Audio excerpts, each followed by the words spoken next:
Welcome into Seahawks today. I am your host, Will Ortner, and your Seattle Seahawks just came away with a very stressful but a very nice victory on Monday Night Football, 27-19 over a very frisky Houston Texans team. Absolutely fantastic performance by your Seahawks. There's some things that they need to clean up, but I'll tell you right now, I was very impressed. I was very happy with how your Seattle Seahawks played in this one. They're going to continue to keep grinding, putting themselves in the right position to win ball games. Obviously, there are some things that you would love to clean up. I think offensively, the amount of turnovers, which we'll dive into more and more as we go, it just wasn't there. It wasn't where you wanted it to be. But I still think as a whole, you have to be happy. You're heading into the bye week with only 2 losses on the year. You got 5 wins.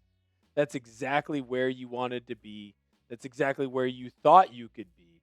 You put yourself in the best possible case scenario to walk away not just with a victory, but put yourself in a spot where you could potentially be in the postseason. You're putting yourself in a position where you kept pace with the LA Rams. You put yourself in a position where you kept pace with the San Francisco 49ers. Right now, you all have 2 losses. You got to be happy with where you're at so far this NFL season. If you're a real Seahawks fan, you're going to go right now and smash that thumbs up button because you do not want to miss out on Seattle Seahawks victories. You want to make sure that you show the team that you love them, that you support them by smashing that thumbs up icon, man. That's freaking awesome. Your team keeps winning. They keep putting themselves in a chance to play in January. Not just at the beginning of January, but the end of January. Smash that like button. Thanks for watching the video. I got 4 takeaways from this game. The first one, man, your running game looked freaking awesome. Yes, there were some things that you needed to work through. Yes, it wasn't perfect the entire time. But I thought that Kenneth Walker and Zach Charbonnet, frankly, they really worked well together. They fed off each other. They fit in that running system just the way that they were supposed to. Kenneth Walker has over 60 yards in carries. Happy birthday, by the way, to K9. I was impressed with his ability to find the hole, and once he did, hit it. He had a long run of over 16 yards. He had multiple that were really, really freaking close to popping into being big runs. The last guy that could tackle him, man, they just kept finding a way to get him down. Zach Charbonnet, over 4 yards a carry, just under 50 yards in this one. More importantly, the 2 rushing touchdowns. Obviously, Charbonnet's touchdown numbers are going to be a little bit lower than typical. Or not touchdown numbers, excuse me. His rushing yards are going to be lower than typical because he's your low red zone rushing player. He's the guy who's going to try and get into the end zone late for you. Very impressed with how Zach Charbonnet played in this one, especially when you have to talk about the tough sledding yards that he got. Next, your defensive line is frickin' strong. Very impressed with Leonard Williams and the rest of the crew. DeMarcus Lawrence gets another sack in this game, got after C.J. Stroud, made his life hell. Multiple tackles for loss, multiple tackles. When defensive linemen are making plays, that's usually in the backfield. Byron Murphy flying around. They could not run the football against him and the rest of this crew. Anything up the middle just wasn't going. Leonard Williams was wrecking havoc in the backfield. C.J. Stroud is going to see him in his nightmares. I was very impressed. Again, getting into the backfield, making big plays, not allowing life to be easy for the Texans. Making them really work, making them really earn anything that went their way. Jackson Smith-Njigba, I wrote it on here. He's wide receiver 1. Not of the Seahawks, in the NFL. He's over 800 yards receiving on the season. He has another game where he has 100 yards plus. I was told all week, Jeremy Chuggs, our great Texans Today host, Derek Stingley's going to shut him down. Derek Stingley's going to shut him down. My butt, Derek Stingley's going to shut down Jackson Smith-Njigba. 1 receiving touchdown. He did it early. Gets the dunk on the end zone. But more impressive to me is his receiving yards average. He just continued to make big catches. He continued to get first downs for you. At this point, it just feels like anytime he runs a route, if he's going to catch the ball, he's getting over 10 yards, and he's going to catch every third ball from you. Jackson Smith-Njigba is far and away the best wide receiver in the NFL this season. Obviously, he is not going to get to that 1,000-yard mark next week because you have a bye. By week 9, I think there's a better than 50% chance that he walks away with 1,000 yards receiving on the year already. So impressive. So impressive. Not to get negative, turnovers almost killed you in this ballgame. You need to do a better job of holding onto the football. What the hell was Clint Kubiak doing? Why in the world would he think that it was a smart idea to have Cooper Kupp throw the football? Sam Darnold had been doing so well all game, there was no reason to have him throw that ball. No reason in this ball game to say, hey, you know what? Let's try something different. Sam Darnold threw another interception on the year. I don't want to jump on him too much just because those things happen. It is what it is. It wasn't the most accurate game. You're also going up against the best defense in the NFL right now. Those things happen. But the multiple fumbles, killer. This is a 27-19 game.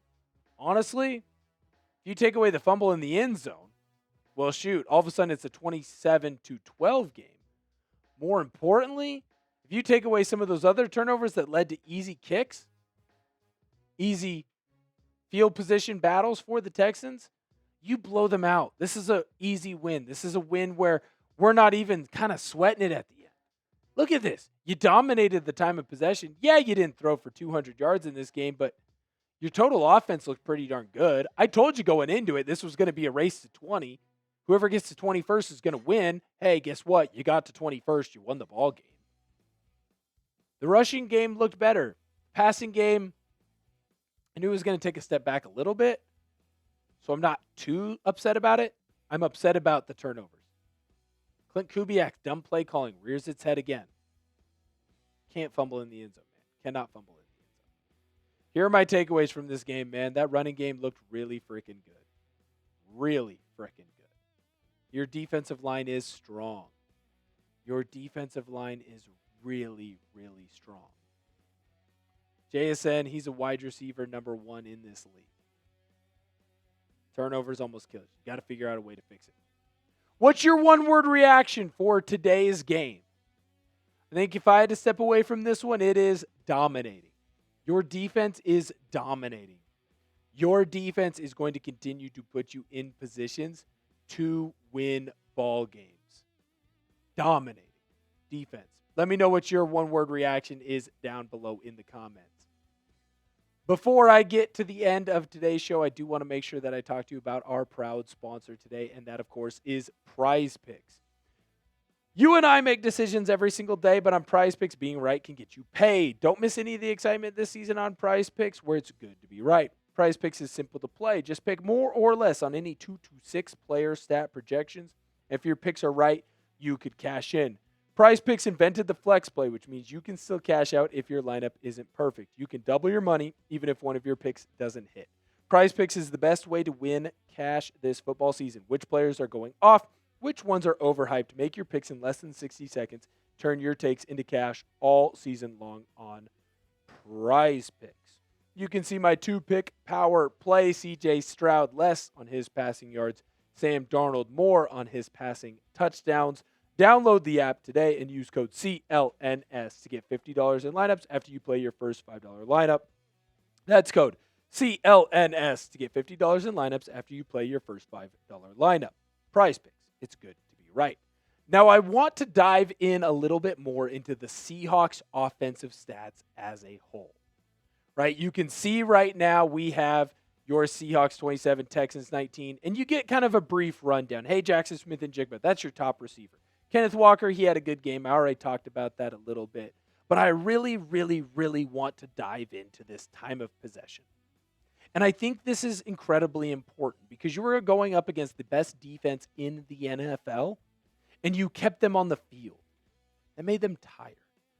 And that allowed you, as the game got on, to get this stat, that rushing stat right there. You allowed yourself to get that up. When did you see Kenneth Walker's bigger runs? In the second half. When did you see Zach Charbonnet's bigger runs? In the second half. It's because the Texans were out on the field too long and they were tired. Defenses get tired, man. You have to run. You have to pursue every chance you get. You got to be around the ball. Time of possession was huge for you. The turnovers almost cost you this game. The time of possession gave you an opportunity to win it back. When you look at the Texans offense, I think what impressed me most is that rushing stat again. You held the Texans to under 4 yards a carry. Barely, and I mean barely, did they get to over that 50-yard mark. Yeah, you didn't force a lot of turnovers. You're still waiting to get your first forced fumble for the Seattle Seahawks. But you made life difficult. You made the Houston Texans have to throw the ball constantly. Look at those numbers, man. 23 for 49. That ain't good. That ain't good, CJ Stroud. 198 yards. That isn't good. Yes, the time of possession is close. It's within 5 minutes. But what type of time of possession is it? Is it ground pound, really grinding you out, making it difficult for you? Or is it you sitting back having to throw constantly? This Houston Texans offense is not very good. And the Seattle Seahawks exposed them. And honestly, right now, they only scored 12 points against you. They got 19 because they forced a strip sack fumble in the end zone. You held them to 12 points. It's a pretty darn good defensive output. I was very impressed with the Seahawks defense today. You got a special one. You got an elite one. You got a defense that can get you to a Super Bowl. You got a defense that can get you a Super Bowl victory. Do you have an offense that can get you there? I don't know. It's a work in progress, but you're in the right side. You're going into a bye week right now, 5-2. You got to be pretty damn happy in Seattle. Speaking of getting pretty damn happy in Seattle, right now we are on the road to 74K subs.